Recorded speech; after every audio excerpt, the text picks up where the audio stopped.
Hoy día lo que nos une, ¿verdad?, es hablar de la migración de los suizos en la zona de la Araucanía, para lo cual tenemos muchos invitados y mucha participación, lo que es muy bueno. Ya hemos conectado cierta cantidad de 30 personas más o menos, y eso lo hace mucho más atractivo. Comentarles de que cuando ocurrió la migración, allá por el año 1883, había ciertas situaciones que se daban en el mundo, en Europa particularmente, y en nuestro país, que era la relación entre Europa, porque Suiza está allá, y nosotros acá como chilenos. La situación en Europa era muy conflictiva, habían situaciones realmente complicadas, guerras, hambrunas, pestes, de todo. Y por otro lado, en nuestro país, la situación no era muy distinta. De tal manera que en ese escenario, ¿no es cierto?, donde en ese preciso momento habían algunos problemas en Europa, por ejemplo, la guerra franco-prusiana, con muchísimos fallecidos, alrededor de 750.000, dice la historia, la crisis económica dramática que se vivía ya, como ya lo señalaba hace algún rato, y una competencia internacional para apropiarse de colonias de ultramar, como se denominaba entonces. Y esa era la situación que se daba en esta dualidad de territorios, tanto Europa como en nuestro país. En nuestro país estaba la guerra de Chile con España, ¿no es cierto? Estuvo la guerra del Pacífico, y algo re importante, y todas estas cosas que las va a precisar con mucha más facilidad George.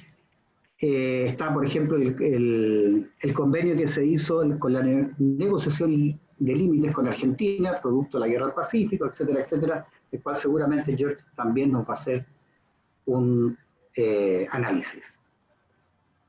Hecha la introducción, le doy la bienvenida a todos los socios, a todos los amigos de la colectividad, y quiero saludar a los cónsules que hoy día están acompañándonos, ¿no es cierto?, acompañándonos, como es Mariane Fiala, cónsul de la región de la Araucanía y los Lagos, y Alex Ruff, cónsul de la región del Biobío y de la región de Ñuble.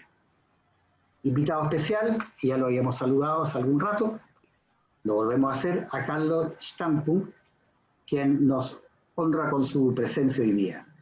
También están los presidentes y o representantes de colectividades suizas que están conectados en este momento, como es Johnny Pibonca y la señora Patricia Spichiger, del Club Suizo de Osorno. Está don Guillermo Celsi, presidente del Club de Los Ángeles. Don Jorge Fontanás, presidente del Club de Valdivia. Y, por supuesto, nuestra anfitriona, nuestra presidenta de la colectividad suiza de Concepción, Lucy Kuhn. A todos, muchas gracias. También están incorporados y conectados en este momento Rolando Reinbach, de ICHAS, ¿no es cierto?, de la Iglesia Evangélica Luterana, muy bienvenido. Ulrich Berenen, ICHAS de Goethe, y también está conectada con nosotros María Cristina Keller, redactora de noticias regionales de Panorama Suizo para América Latina. A todos, por favor, muy bienvenidos. Para iniciar nuestra conversación, tengo el gusto y el placer de presentar a nuestro invitado estrella, que es George Hammersley Kramer, ¿ya?, uno de nuestros socios de la colectividad suiza de Concepción, pero también muy conocido en sus actividades comerciales. ¿Quién no conoce a George y a la familia Hammersley aquí en Concepción?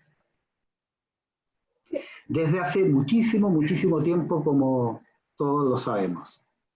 Algunos antepasados de George participaron en esta colonización en sus dos formas, o en sus dos tipos, ¿verdad? Como colonos bajo el contrato que se daba entre Chile y Suiza en este caso, y algunos de forma libre y voluntaria que llegaron a nuestro país, como son las familias Spichiger, Kramer y Hammersley, que están por ahí conectados, algunos ya se visualizan, y que prestaron una riquísima información a nuestro exponente George. Y sin más preámbulos, qué mejor que dejar con ustedes a George Hammersley Kramer, quien nos va a hablar, nos va a exponer, ¿no es cierto?, de lo que aconteció en esa época tan importante para todos los que estamos unidos porque tenemos relación con Suiza. Entonces, me gustaría partir, George, con una pregunta que seguramente tú la vas a desarrollar a cabalidad y que dice relación, ¿cuál es el objetivo de Chile y cuál fue el objetivo fundamental de Suiza de hacer esta invitación a los colonos suizos para que, por parte de Chile, para que llegaran a nuestro país? Bienvenido, George. Hola, hola, hola a todos. Realmente, bueno, un honor estar presentando esto ante tremendo escenario. Así que, primero, disculpen las imprecisiones, disculpen si es que hay algún error en fechas, en nombres o en pronunciación. Yo no hablo alemán, ya no hablo suizo ni francés, lamentablemente, ya. Entonces, básicamente vamos a ir avanzando un poquitito en entender un poco el contexto, pero de una mirada más contemporánea, no tan historiadora, ¿ya? Ese es como el objetivo que quise, digamos, dar en esta charla, no tan científica, ¿ya? Entonces, Perfecto, perfecto, George. perfecto. Ya, señores, entonces, dado la pregunta que tú me hiciste, era qué ganaba, en este caso, Suiza o Chile, eh, en el tema de la colonización. Está más claro, por supuesto, el tema de lo que ganaba Chile, pero lo que de repente uno se pregunta, ¿qué ganaba Suiza? O sea, el gobierno suizo, porque obviamente el gobierno suizo aceptó, de hecho, estuve viendo por ahí que como 15 o 20 años antes de que empezara la colonización, hubieron reuniones en Berna entre el gobierno chileno y autoridades suizas para empezar a armar cómo sería este flujo de inmigrantes suizos a Chile. Entonces, bueno, aquí yo puse un mapa que en el fondo estamos hablando de Europa de 1811, obviamente que esto es mucho anterior cuando empieza la colonización, pero aquí podemos ver en este mapa, voy a sacarlo a ustedes para otro lado, eso ahí los moví, que ustedes pueden tomar la regla de las cámaras, la pinchan y la corren para un lado para poder ver el mapa, porque está corrido hacia un lado un poquitito. Entonces, claramente ven aquí a Europa, donde tenemos el imperio francés, ¿ya? Que claramente estaba, ya en 1811 estaba Napoleón, por supuesto, Napoleón I, segundo, tercero, después en 1880, tercero, pero tenemos el eje francés y a la derecha, más en amarillo, vemos a los estados aliados, que le llamaríamos ahí, y al medio vemos Suiza, donde están los estados satélites, ya está como ese color. Entonces, obviamente, cuando se empezó a agarrar Napoleón contra los alemanes o el imperio austriaco, ya la casa de Austria y todo eso, claramente Suiza estaba en la mitad. Entonces, claro, efectivamente Suiza no hubieron guerras, pero claramente sí hubo mucha hambruna. Por ahí también se escuchó que hubo una infección, una contaminación, no, infección, una epidemia, perdón, a las papas, ¿ya? Aparte de las enfermedades que habían, pero también hubo algo que afectó a la producción de papas de Suiza, que en Suiza, recordemos, la leche, la papa, ya es el alimento principal a través del queso y la papa. Entonces, claramente vemos que por el lado como motivo, Suiza tenía un poco eso. Y lo otro importante que pasaba en Suiza, que muchos no sabíamos, que claro, porque vemos hoy día un Suiza que es tan hermoso, tan ordenado, tan rico, pero resulta que a mediados del siglo XIX no era tan rico, ¿ya? De hecho, mucha gente que trabajaba en el campo, o sea, los suizos en general trabajaban muy fuerte en la agricultura, trabajaban en el campo, ganadería, pero en el fondo eran muy pocos los suizos, digamos, de buena situación, entonces la mayoría de la gente le trabajaba a otros suizos, ¿ya? En el campo. Y también que por ahí estuve escuchando y viendo información, también hubieron episodios bastante tristes en Suiza en sí. ¿Qué es lo que pasaba? Cuando había una familia numerosa, por ejemplo, y fallecía el jefe de familia o la esposa, los niños quedaban, algunos quedaban huérfanos, o no necesariamente huérfanos, venía el Estado suizo, le quitaba a los niños y se los pasaba a un campo, a un campesino que necesitaba mano de obra, ¿ya? Y eso pasó mucho. Y obviamente todo lo que pasó entre medio, abusos de niños, cierto maltrato y todo lo que hoy día es tan fuerte, eso pasó en la década de los 50 en Suiza. Entonces, claro, si ahora nos vamos a una familia que en el fondo es de la mitad para abajo en pobreza, no es terrateniente ni nada en Suiza, dice que tengo opción de emigrar a la ciudad.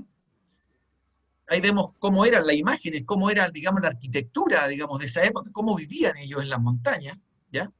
Entonces, claramente empezaron a emigrar a las ciudades, donde en la ciudad estaba todo, estaba la manufactura. Entonces, o lograba tener un puesto de trabajo en la ciudad, o me quedaba en el campo, pero si yo me moría, o se moría mi señora, viene el gobierno y me quita a alguno de los hijos, ¿ya? Entonces, claramente, ante eso, empezaron a aparecer información de irse a otro país. Entonces, claramente, ¿qué ganaba Suiza en este caso? Ganaba que en el fondo tuvieran una esperanza y una oportunidad muchas familias suizas, ¿ya? De salir. Ahora, ¿qué ganaba el gobierno chileno? Ahí vemos, por ejemplo, una pintura de unos ingleses que relataba la familia de los inmigrantes, cómo eran las travesías que tenían en los barcos. Encuentro hermosa esa fotografía, esa pintura, en realidad, cómo relata lo real. Entonces, ¿qué parece? Vámonos a Chile ahora. ¿Qué gana Chile? Aparece aquí una carta que empieza a correr. Empezó a aparecer en Suiza este aviso, dice inmigración to Chile, ¿ya? O sea, el gobierno de Chile ofrece. Entonces imagínense la situación de una familia que estaba en bastante situación precaria en Suiza, cuidando a su hijo y todo lo demás, y aparece esta opción donde te ofrecen. Por ejemplo, ¿qué le ofrecen? Primero que todo, aquí sí, este es el contrato que el colono tenía que firmar. Pero lo importante que era que el dinero invertido por el Estado en beneficio de los colonos debía ser reembolsado, ¿ya? Pero en 5 instancias, a lo largo de 8 años. O sea, el colono tenía 8 años para devolver el dinero invertido a Chile. Entonces, vamos al contrato, Mario. ¿Qué le contaban a este colono en este contrato? Es una traducción así lo resumí bastante porque no vamos a leer todo el contrato. Ya mucho, yo creo que ustedes ya lo han leído. En 8 años tenía que devolverle la plata. En fondo, básicamente la cuestión no es un regalo, ¿vale? O sea, el suizo llega a Chile y tiene que devolver la plata. ¿Vamos? Las escrituras de la propiedad serán constituidas o concedidas luego que la casa esté construida y con 10 hectáreas cercadas. Ese era uno de los tantos requisitos que tenía el colono. En ese minuto, el colono podía exigir su papel, ¿ya? Y era dueño absoluto de su granja. Si no lo lograba, el gobierno le pedía al colono, señor, don Alex, tengo que pedirle su territorio, su terreno, porque usted no logró terminar el trato que hicimos. Oiga, pero yo ya tengo la mitad desbrozado, lo limpié y todo. No, perfecto, ahora vamos a traer a Hans, ¿ya? Y se lo vamos a entregar a él. Entonces, dígame usted cuánto le va a cobrar a Hans por la pega que ya hizo en el terreno, las 40 hectáreas, las 10 hectáreas. Y ahí Hans le volvía a pagar a Alex lo que había avanzado. Alex se iba a la ciudad, se iba en el fondo, porque no podía, de dónde sacaban dinero no tengo idea, con lo que le paga cierto Hans a Alex, en lo que alcanzó a limpiar su terreno. Con suerte algunos se instalaron nuevamente en las ciudades. Entonces, ¿cuál era la propaganda que existía en esto? O sea, la República de Chile es el estado más próspero de Sudamérica. Esto es la traducción literal. posee las mejores temperaturas y climas saludables y produce todo tipo de granos, tubérculos, ¿cierto? Es un país ganadero, numerosos ríos atraviesan de los Andes al océano. La parte del país ofrecida para colonizar es mayoritariamente plana, levemente ondulada, efectivamente.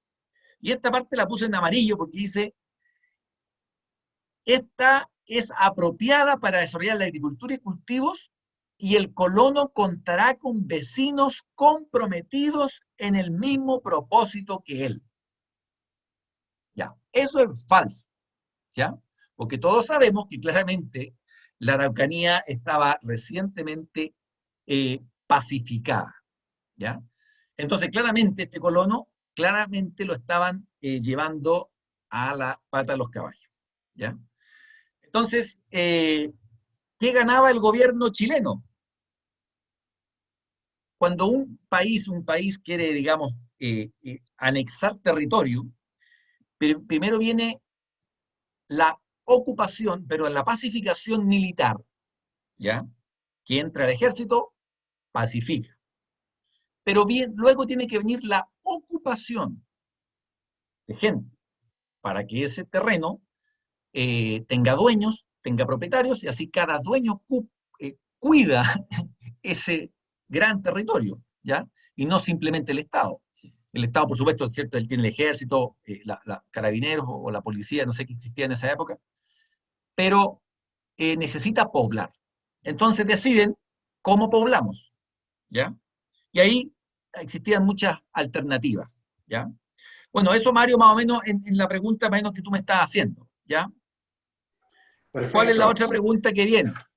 Súper claro, George, eh, porque nos pones también ahí qué se le ofreció a estos colonos y tú lo evidenciabas ahí. Y con la realidad que se encontraron efectivamente no era lo que se les ofrecía, ¿verdad? Y que tú también lo Claramente. mencionabas. Pero, ¿cuántas personas más o menos, cuántas familias llegaron a Chile y cuántos de ellos realmente se quedaron en ese territorio, en ese sector? ¿O Mira, cuántos aquí, volvieron a Europa? ¿Cuántos volvieron a Suiza? mira, aquí, por ejemplo, primero partamos desde Suiza. En esa época, Suiza tenía más o menos 3 millones de habitantes. 500.000 suizos se fueron del país, el 16% de la población. Eso como que actualmente en Chile, imagínense que la octava y novena regiones completas se van del país. Todos los habitantes de la octava y novena región se van del país. Imagínense, ese más o menos es la situación, ¿ya? O sea, a un país que se le vaya esa cantidad de gente, o sea, tengo que preguntarme estas cosas, o sea, ¿por qué se me está yendo la gente? No sé, no sé. Claro, claramente la hambruna debe haber sido terrible en esa época para que emigraran a tal punto. Entonces, colono suizo, entre 1883 y 1890, estos llegaron a 12 colonias en Chile, más o menos. Y más o menos estos son los datos, los valores, los preferí graficarlo porque tanto número es muy refome.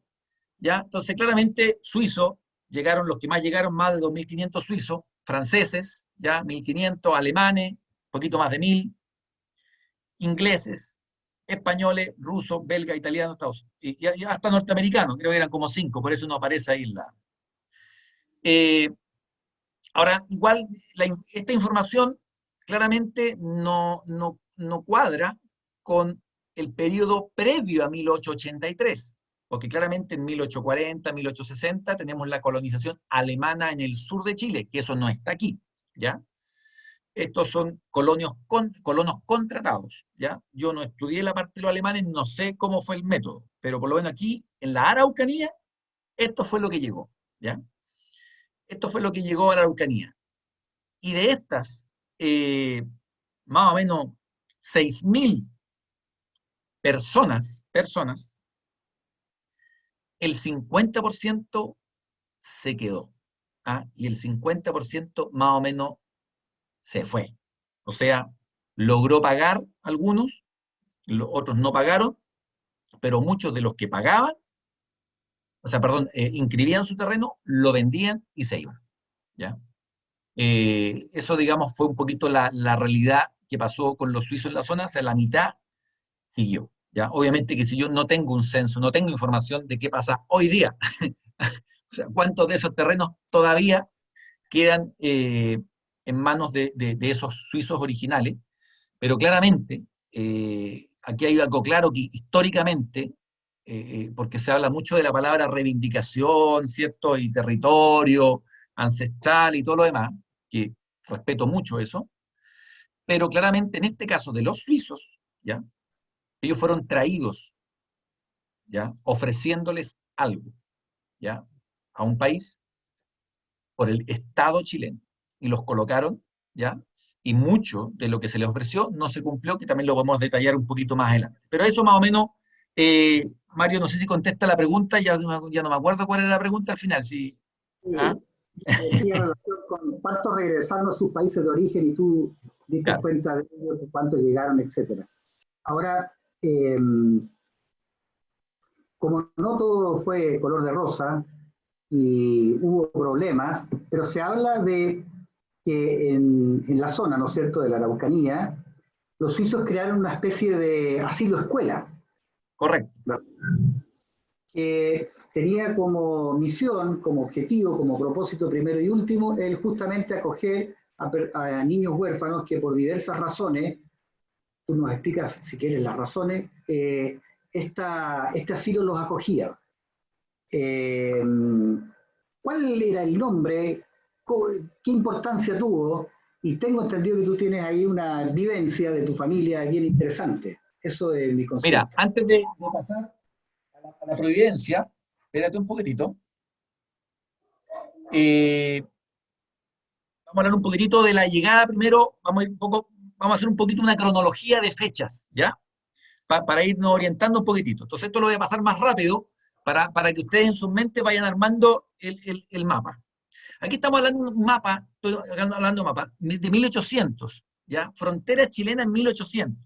Ustedes pueden ver a la izquierda, ¿ya? Y aquí está el mapa central, que claramente hay una zona que en Chile decía indígenas, ¿ya? O sea, Chile llegaba efectivamente hasta el Biobío, ¿ya? Que es esto que está aquí, ¿ya? Llegaba hasta el Biobío, y después luego, después del Tolten al sur, ya seguía Chile, y ahí en Chiloé que hay otro enreo, ¿ya?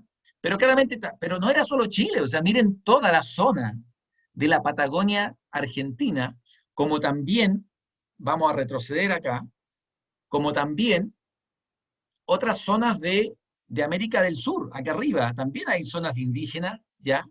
Donde no habían virreinatos, ni capitanías, ni gobiernos, de nada, ¿ya? Estamos hablando de 1800. Entonces, vamos a hacer acá una pequeña transición rápida, muy rápida, de las fechas. ¿Ya? ¿Qué pasó en 1819? Pasó un hito muy importante, que hoy día está en la palestra. Se incorporó al pueblo indígena como ciudadano chileno. ¿Qué pasa? Al ser el ciudadano chileno, se produce una colonización espontánea. ¿Por qué? Porque este ciudadano chileno podía vender o podía negociar sus terrenos, ¿ya? Entonces, ¿qué pasó? Muchos chilenos de Santiago, de todas partes, llegó a Concepción, que era la frontera, y entra al territorio eh, mapuche, araucano, llámese, indígena en realidad, a empezar a colonizar. Obviamente que esto se mezcló con la ocupación militar de la Araucanía, que en toda esa época también se hizo, pero después se hizo en forma definitiva en 1861, cuando se refunda la ciudad de Angol, ¿ya? Se vuelve hasta Angol y se vuelve a llevar el límite de la frontera al río Mayeco. Antes el río estaba en el Biobío y ahora volvió a avanzarse hacia el sur con el límite del río Mayeco. Luego, 1864 a 1871, la guerra entre Chile y España. La escuadra española bombardea Valparaíso, imagínense. O sea, para que vean la embarradita que estaba previo a la llegada de los nuestros queridos colonos. 1876, ¿Qué pasa? Ya en 1876, dijimos que en 1861 se refunda Angol. 15 años después, ya se empiezan a parcelar las tierras al sur de Angol, lo que bordea actualmente Angol, Los Sauces, Purén, Contulmo, toda esa zona. ¿Ya? 1861 a 1866. Abajo, no dije las de abajo, me fui las de arriba nomás. Bueno, pacificación de la Araucanía del 61 al 83, después el 61, 1861, pasó algo súper importante. El famoso, ¿cómo se pronuncia? Oril Antón I, que se proclama rey de la Araucanía, ¿ya? Llamando la Nueva Francia.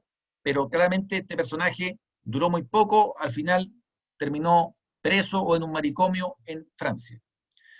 Después, en 1870, la mayor actividad de la guerra en la Araucanía, al sur del Mayeco. O sea, en 1860 llegaron a Angol y de ahí el ejército no se despega, no se sale de ahí, empieza a fortificar fuertes en toda la ribera del río Mayeco. Luego voy a mostrar una imagen. Entonces, seguimos avanzando.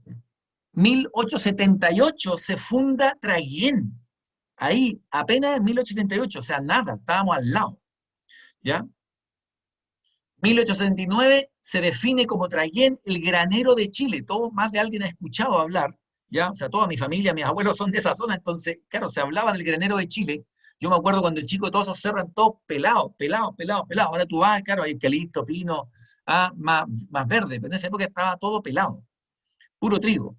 1880 es cuando se saca este censo de los migrantes suizos al resto del mundo. 500.000 suizos, imagínense. Del 79 al 83 parte la famosa Guerra del Pacífico, ¿cierto? Arturo Prat, el Morro Arica, toda la cuestión, 1879 a 1883. Entonces, ¿qué pasó? Con parte del ejército que estaba efectivamente en la zona de la Araucanía, de Angol, se van. Dejan muy poco regimiento en Angol y vuelven y se van a la Guerra del Pacífico, ¿ya? Y entonces queda desprotegido nuevamente Angol.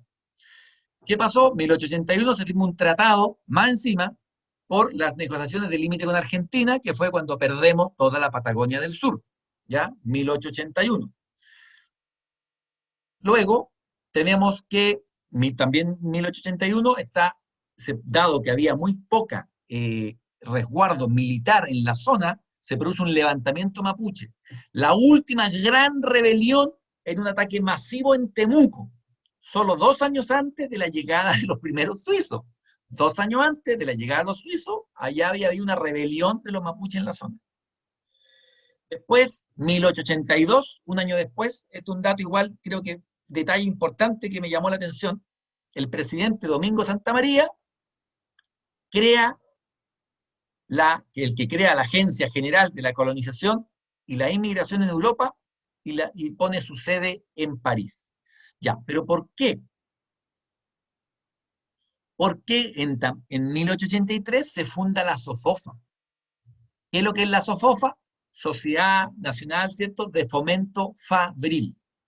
Fabril de fabricación.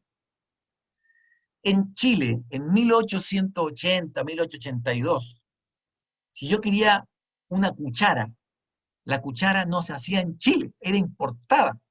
Chile solamente tenía minería, salitre y ganadería, ¿ya? Pero lo que era manufactura de bienes y servicios no existía, era lo mínimo, ¿ya?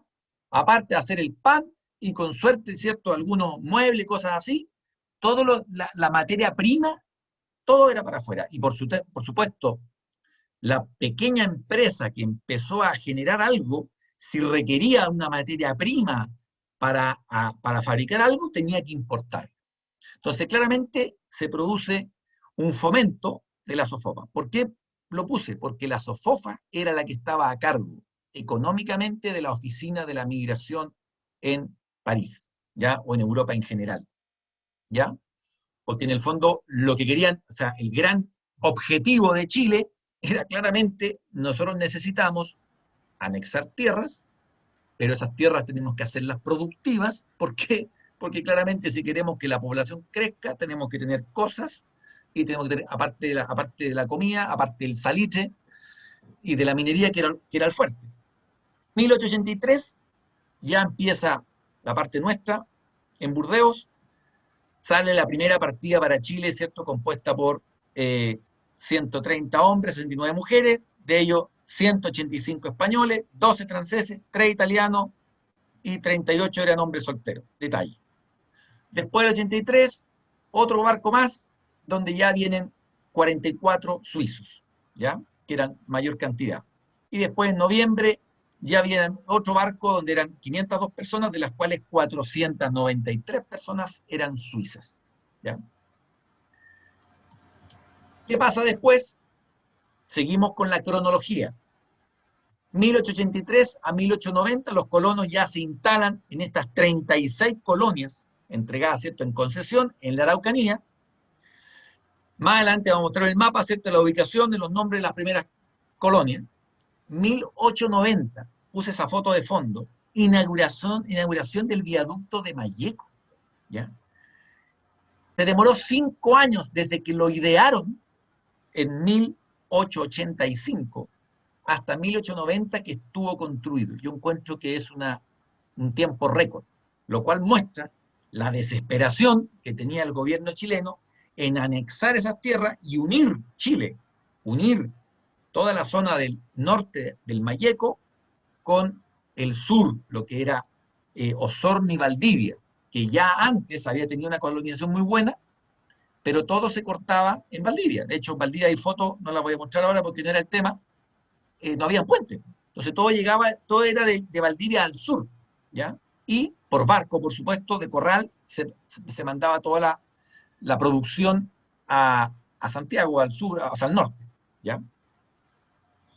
1891, guerra civil entre el gobierno y el parlamento, y se suicida el presidente Almacea y hay 15.000 muertos, o sea, media embarrada que tenían en la zona central, ¿ya? Cuando recién hace 9 años, 8 años, ya estaban llegando los colonos y seguían llegando, porque estamos llegando hasta 1890 y más llegaron algunos colonos. Entonces, esto es para mostrar un poco cómo era ese país, ¿ya? Y para mostrar esto mismo, cómo era ese país donde ellos estaban llegando, aquí tengo una batería de imágenes para que ustedes se hagan una idea más o menos. Vean el tipo de cerro, el tipo de vegetación que había, que no era mucha. Ahí estamos en el viaducto Malleco, 1888. Esta foto me parece memorable porque aquí dice mapuches en la inauguración del viaducto de Malleco de 1890. ¿Ah? Que claramente a ellos les llegó un nivel de civilización tremendo, tremendo, ¿ya? Muchas partes que se leían veían que los mapuches vivían en condiciones inhumanas, digamos, para los narradores de la época, ¿ya? Mucha enfermedad, mucha pobreza, cuando llegaban brotes de enfermedades, que estamos de acuerdo, muchas enfermedades las traían los extranjeros o los extranjeros para ellos, morían mucho los mapuches, también morían, por supuesto, los colonos, ¿ya? Un detalle importante, casi todas las familias de colonos perdieron un hijo, todos, ¿ya? Hay un censo que en un año se murieron como 200 colonos, más o menos de edades entre 18 y 19 años, ese era el promedio. Y aquí está el vapor órbita, que fue el primero que trajo a los colonos y este llegó a Talcahuano. Tremendo barco, ¿ya? Claramente, obvio, también todas las comodidades que ofrecían para estos colonos que llegaran a Chile también no fueron tantas tampoco, ¿ya? Entonces, estos llegaban ¿dónde? Aquí, pues, a Talcahuano. 1890, esta es una imagen a dónde llegaban estos colonos, que era lo primero que pisaban en este continente. Ahí tenemos, después otros llegaron a Valparaíso, ahí tenemos imágenes de cómo eran los desembarcos, ya la mercadería, todo lo que traían, y para que ellos también se aperaran de productos. Estas son las calles de Talcahuano. O sea, aquí ellos llegaban, esperaban, tenían que esperar hasta que llegaran su equipaje, ¿ya? Algunos colonos tenían que esperar supuestamente era de un día para otro llegaba el equipaje, pero al final se demoraban muchísimo, ¿ya? Algunos también esperaban el equipaje, los mandaban en tren a Angol, ¿ya? Al día siguiente que llegaban en barco, los mandaban en tren a Angol, y en Angol los metían en el regimiento, pero sin sus baúles, con toda su pertenencia. Entonces tenían que estar esperando ahí algunos días, semanas e incluso meses para que, una vez que llegaban sus cosas, tenían el acta de la tierra donde tenían que ir y viajaban en carretas a la concesión de destino. Valparaíso, obviamente que ya vemos que Valparaíso era una ciudad bastante más moderna en esa época, y aquí tenemos nuestro querido Concepción, ¿ah? Calle Comercio, no sé qué calle era esa, la verdad, las cosas, pero no sé, qué pena nuestro país que sísmicamente hablando destruye todo, pero qué pena que no tengamos todavía ese tipo de estructura. Bueno, Coelemo, así eran digamos, ese tipo de pueblos que eran los que estaban más importantes en las zonas, eran los que los colonos podían acercarse, ¿ya? En el caso a la civilización, porque pensemos que en el terreno que ellos llegaban, al campo que ellos llegaban, estaba en bruto, ¿ya? Ahí no había una casa, un galpón, un techito para que llegaran con la carreta, y no había nada, nada. De acuerdo. Ahí tenemos una vista, por ejemplo, de Coyipulli, ¿ya? Cómo era, digamos, más o menos en esa época. Y aquí está, Mario, te quería mostrar, y a todos los que están aquí escuchando, un mapa de 1870, ¿ya? Los que están un poco perdidos, ahí, en esa pelotita naranja, está Purén, ¿ya? Purén. Y esta línea blanca con negro punteada era el límite de la frontera, la famosa frontera. Y era el río Mayeco, que para acá no sé si se llamará, seguirá llamando Mayeco, no creo, pero para acá ya se llamaba de otra manera, pero seguía la frontera. Donde claramente estaba Purén. Ahora, 1870, 13 años después, 13 años solamente, pensemos que en esta zona que está acá abajo vivían, no sé, comunidades indígenas, un chico que tenía 20 años de edad, 20 años de edad, cuando él ahora tiene 36 años de edad, le dicen que en su terreno, donde él jugaba libremente hace 13 años atrás, van a tener como vecinos a todos estos colonos. Y aquí están todas las colonias: Ercilla, Choquechoque, Quecheregua, Traguén, Tricauco, Quino, Galvarino, Ñelol, Temuco, Nueva Imperial, Freire, Lautaro, Victoria, Chanco, Púa, Duno, Ercilla. Todas esas eran las colonias ya principales donde llegaron estos colonos. Entonces, de nuevo, me voy para atrás. Entonces, claramente vemos que toda esta zona que estaba recientemente pacificada, traen, por supuesto, para civilizar, para entregar tecnología, para tener, digamos, mayor, para traer todos esos conocimientos que Chile quería de la gente europea, de la gente teóricamente con más conocimiento que viniera a aportar y a generar todo lo que era industria. Claro, ¿qué pasó? Por ejemplo, Traguén, ¿ah? Muebles Traguén, ¿ya? No sé si realmente habrá sido un suizo o no, pero claramente sí hubo zonas de mucho, digamos, desarrollo, ¿ya? La agricultura, ¿ya? El tema del trabajo con la carreta, en eso, la carreta, toda la tecnología maquinaria era muy buena. Entonces, aquí está una de las mapas de la colonia, cómo repartían. Y esta colonia es Quechereguas, que está cerca de Traguén, está un poquito al norte de Traguén, ¿ya? Y en esta colonia, que fue una de las más importantes por la cantidad, yo quise aquí marcar un poquitito, pueden correr las imágenes suyas para el otro lado, con estas flechas rojas. Por ejemplo, tenemos aquí la familia Schifferli, la familia Buchmann, la familia Losley acá abajo, acá arriba la familia Stapo, ¿ah? Y así hay muchas otras familias, ahí pueden buscarse ustedes, si hay alguno de ustedes por ahí también, ¿ya? Pensemos que cada cuadradito de eso es más o menos entre 30 y 40 hectáreas. Recordemos que le daban 40 hectáreas más 10 hectáreas por hijo hombre, no mujer, hombre, ¿ya? Pero por supuesto que muchos de ellos terminaron de poder cercar su hectárea, hacer su casa, una vez que tenían su título, la vendían y se iban a las ciudades más grandes, muchos, ¿ya?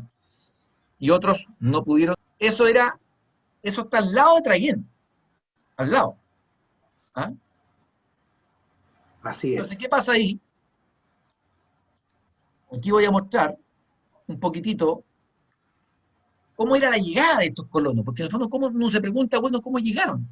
Primero, llegaban a un país donde no entendían nada, que hablaban otro idioma, pero muchos no tenían intérpretes, porque trajeron intérpretes del norte, del sur, de Valdivia, que hablaban solo alemán, no hablaban francés, ni menos suizo-alemán. Entonces muchos suizos se quejaban de que no entendían nada, ¿ya? Luego, una vez con su equipaje, eran conducidos a sus concesiones por guías, ¿ya? Donde iban a dejarlo. Llegaban a un lugar sin techo y completamente aislado. Entonces, claro, teníamos colonos que llegaban en invierno. O sea, imagínense esos caminos de tierra roja, ¿ya? Con esos lodosales que claramente las carretas tenían ruedas angostas, que las carretas tenían ruedas y ejes hechos de troncos, que con el andar a las 2, 3 horas se desarmaban, se rompían, tenían que ir los suizos con el guía improvisar. Muchos suizos no eran agricultores, muchos suizos no sabían manejar el hacha, no sabían manejar herramientas más rudimentarias, quizás sabían manejar, pero más fábricas de herramientas más compuestas. Entonces, claramente, esta llegada fue terrible, ¿ya? De hecho, las mujeres llegaban a un lugar después de 8, 10 horas viajando y no hay un techo. La gente llegaba en invierno. O sea, obviamente que se moría la mitad de la gente, pues se morían los hijos, se morían tuberculosis, se morían los papás, las mujeres, todo, todo.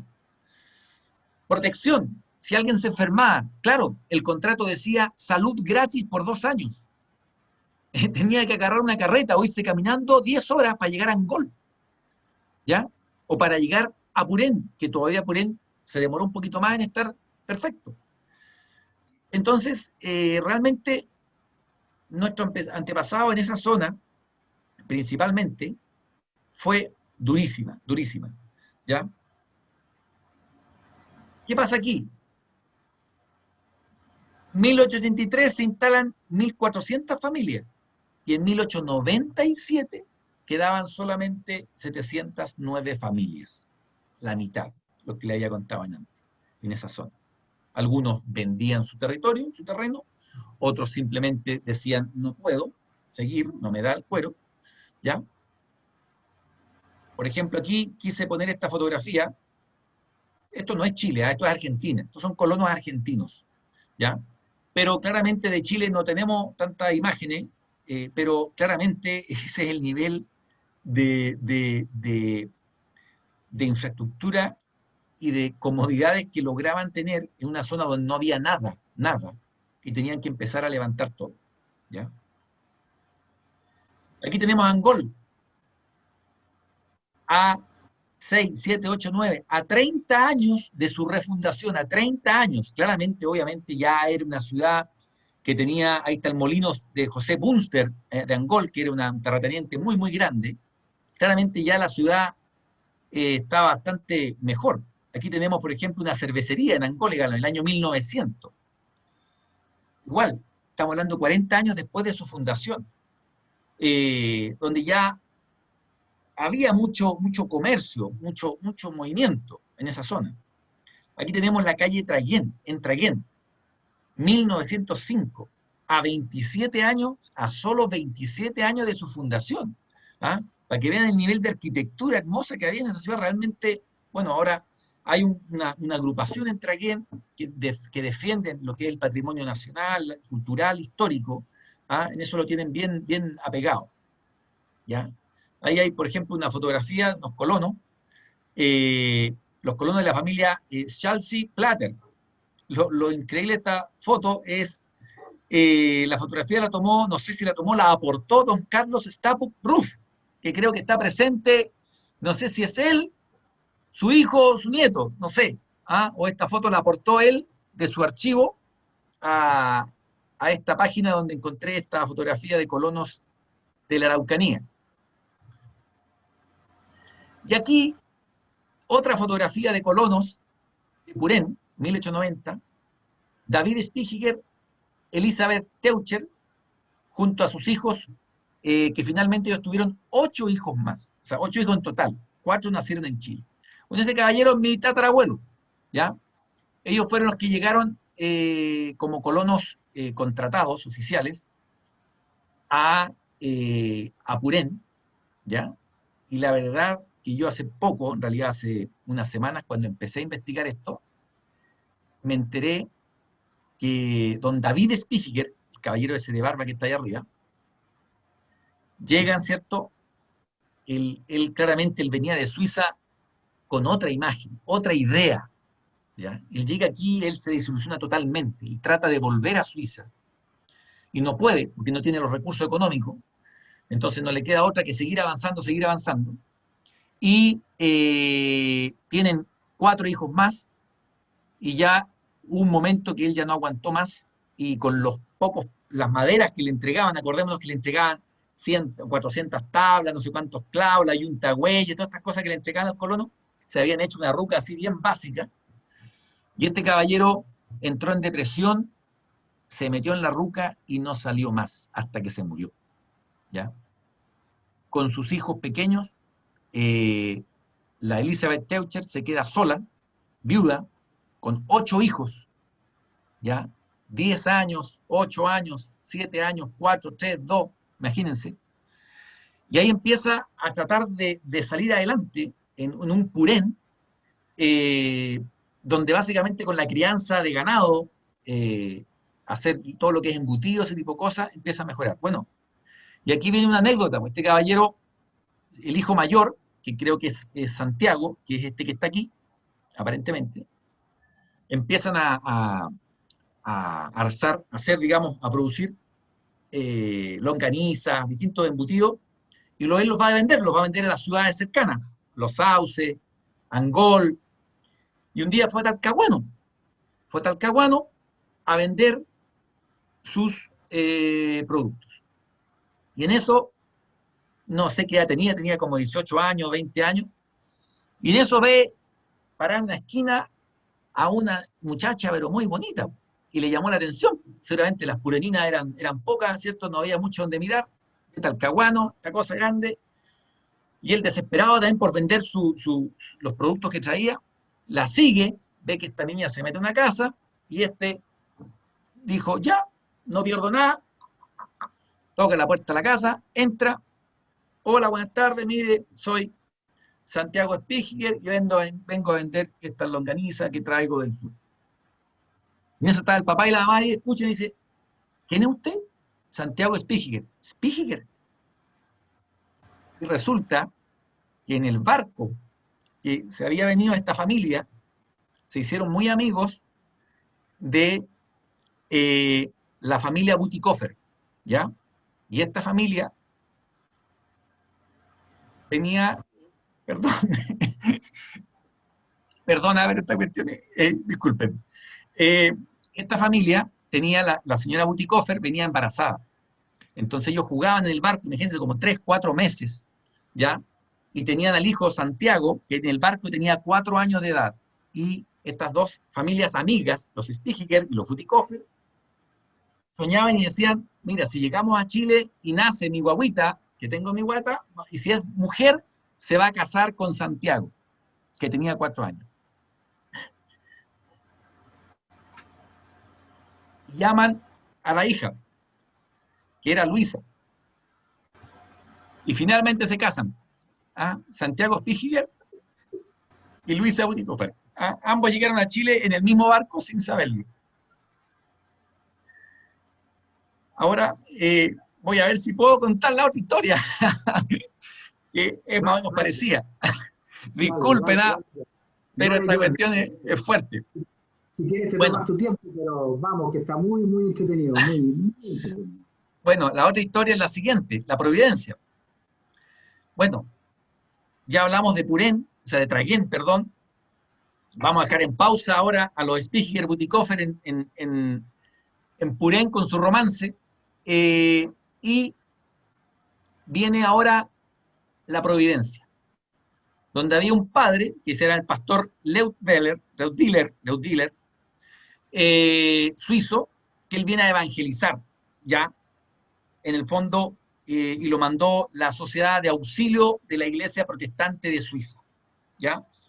Y este personaje, vamos a hacerla más corta, decide, en realidad se da cuenta que el problema grave que había en la zona era la cantidad de huérfanos que habían, dado que la muerte de los padres por el vandalismo, ¿cierto? Por las enfermedades y por la desolación que había, quedaban muchos niños huérfanos. Entonces el pastor dice, vamos a hacer mejor un asilo, ¿ya? De huérfanos, para acoger a todos estos niños. Y ahí hay una fotografía que ese edificio fue construido efectivamente en 1893 en Tricauco, que queda en la salida de Purén, de Traguén hacia Victoria, ¿ya? Ahí están estos terrenos en la actualidad. Cuando se formó, acogió a 75 alumnos y luego, ya en 1901, ya habían 120 alumnos. ¿Ya? Bueno, aquí lo divertido es lo siguiente. Claramente, la ayuda económica original era suiza, ¿ya? Pero, ¿qué pasó en 1898? Este cura empezó a pedir ayuda económica a las colonias alemanas de Valparaíso y Valdivia, porque en el fondo ya con los puros suizos no le daban, ¿ya? Y pasó a llamarse en 1902 Asilo Hogar.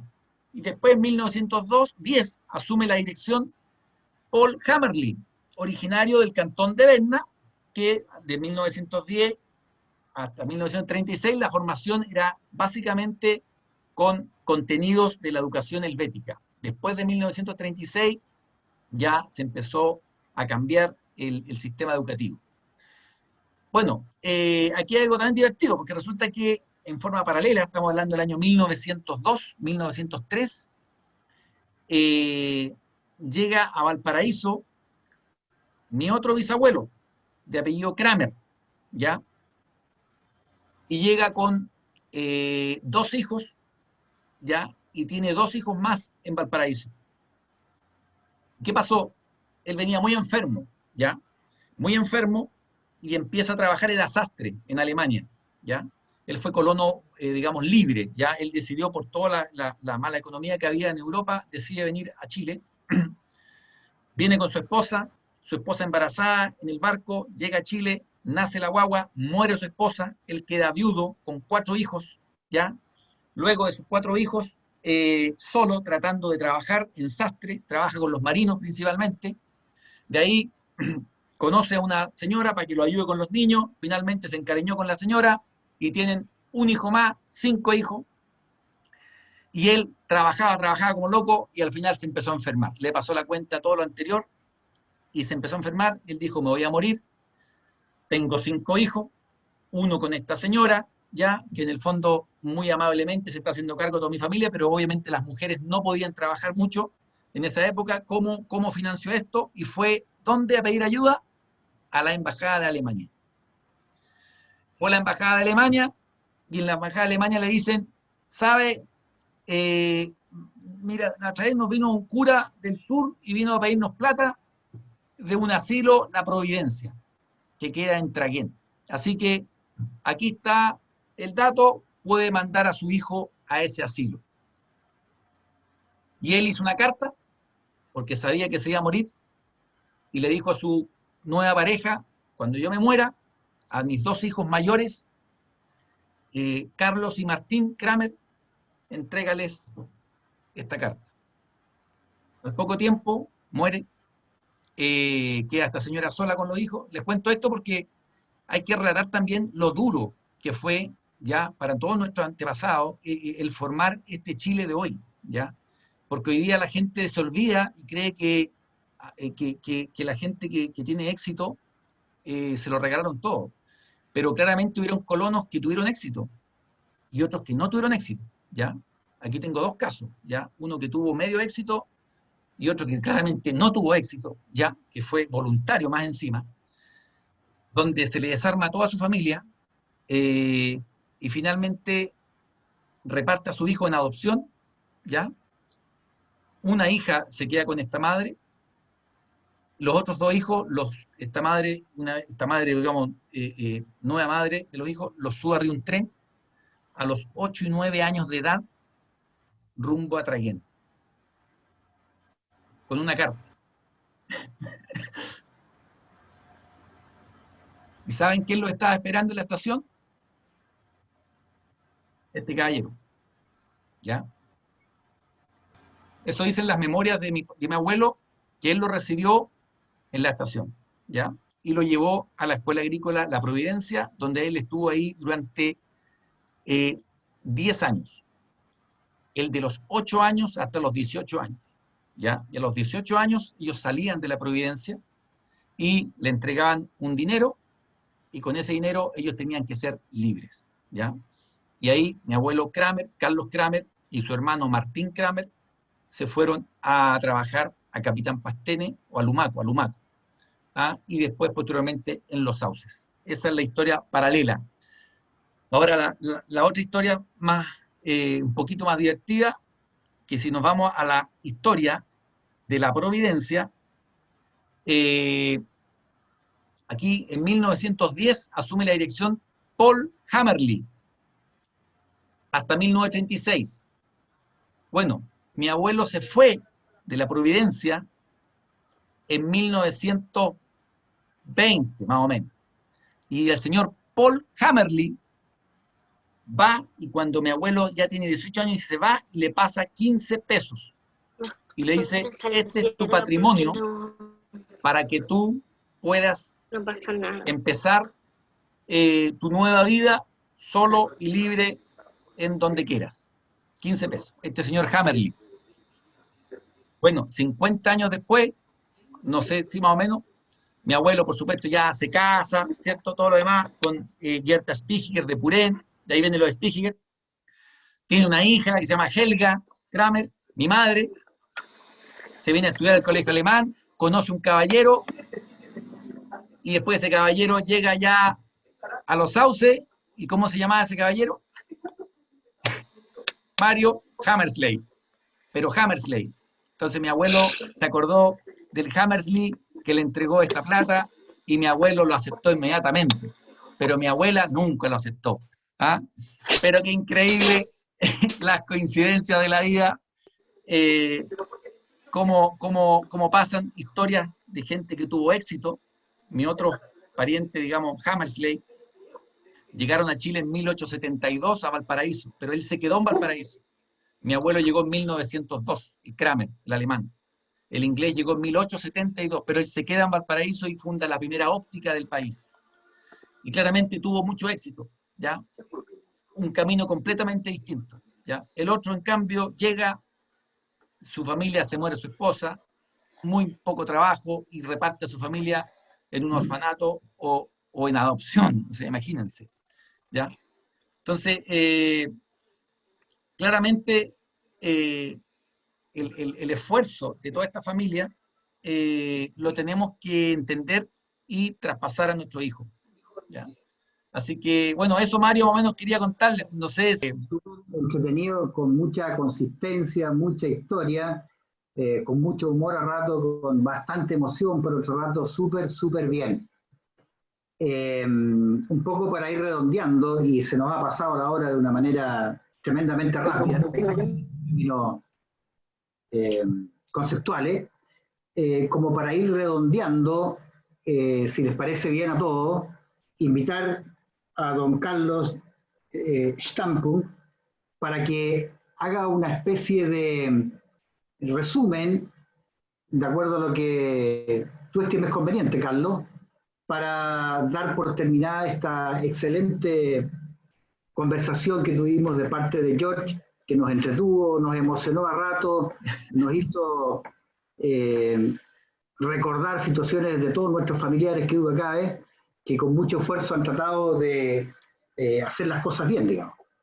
De tal manera que, Carlos, si lo tienes a bien, dejamos en espera un ratito a George, o antes de darle el paso de final a Carlos, yo propongo un pero tremendo aplauso para George, que nos entretuvo, que nos contó infidencias muy interesantes. De tal manera que yo propongo un aplauso, por favor, Fred, para ti, George, para ti, George. Gracias.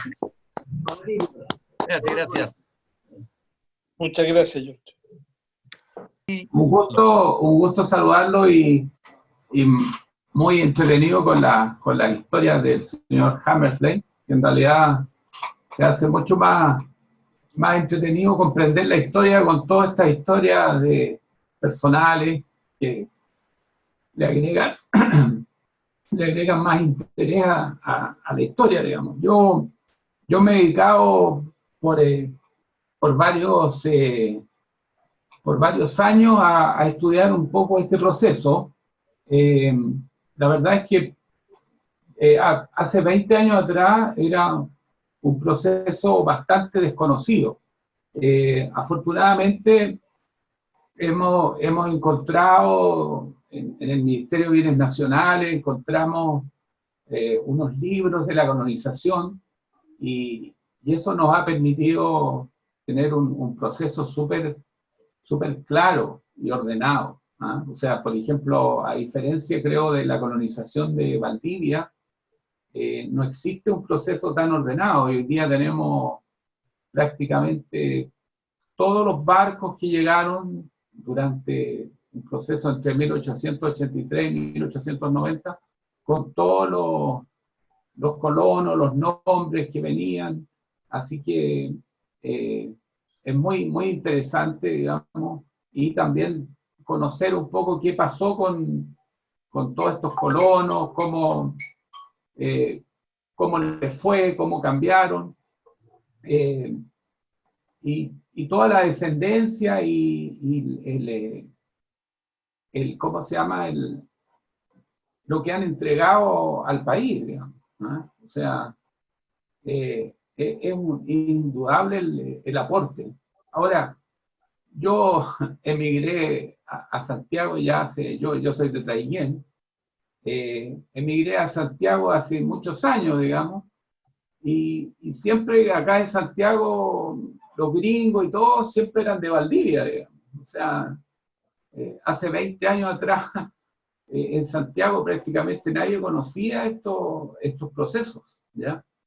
Y todos decían, no, pero los alemanes son de Valdivia, y bueno, además son todos alemanes, y qué sé yo. O sea, bueno, y este proceso fue un proceso perfeccionado después del proceso que se hizo en Valdivia, en que uno de los pilares de la cosa es que no podían ser todas las personas del mismo origen, ¿ya?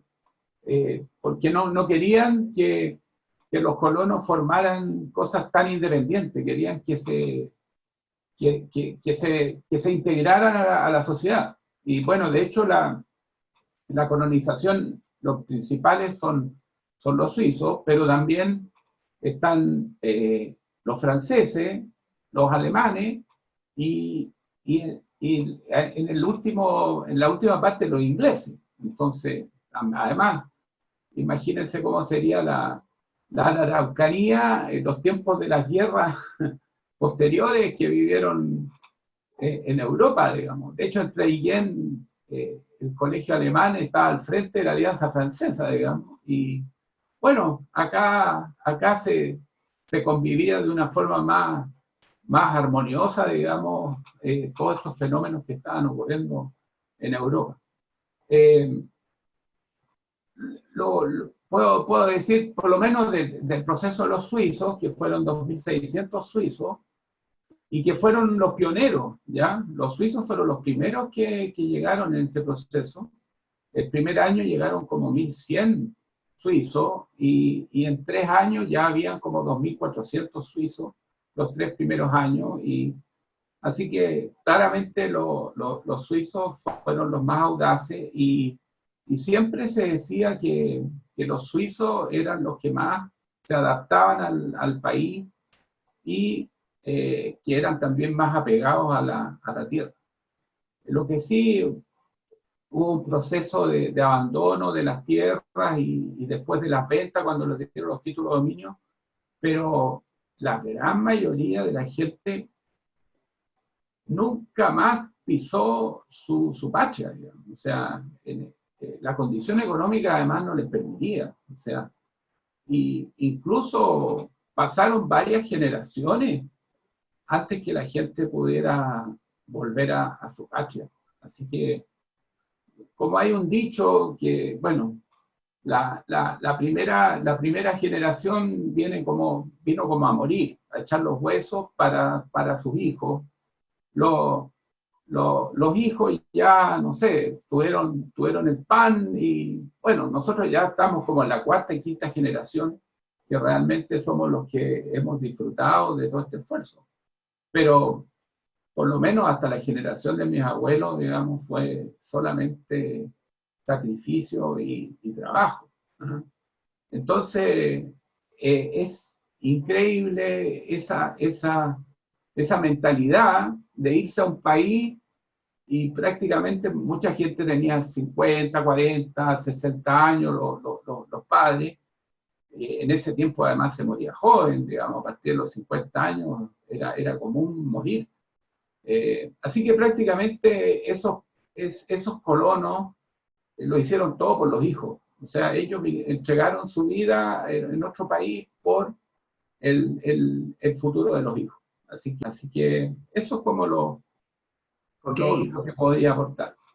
Carlos, muchas gracias por tu participación, por tu inversión y por tus aportes. Hemos llegado al final. Nos gustaría, en la medida que nos pueden hacer sus comentarios de esta entretenidísima charla, nuevamente agradecer por sobre todo a George y a nuestros invitados especiales, y en nombre de nuestra presidenta de la colectividad suiza de Concepción, les deseo las mejores buenas noches y muchas gracias por su participación. Gracias George, gracias Carlos, gracias Lucy. Y no quiero dejar de lado de felicitar a Juan Carlos May, que nos ayudó, que nos entregó toda la información necesaria para que esto resultara y tuviéramos la audiencia extraordinaria que hemos tenido. Gracias Juan Carlos, gracias a todos. Sí, Hasta ahora. gracias a todos. Bien. Chao, chao. Ya, chao, gracias. Chao, gracias a todos.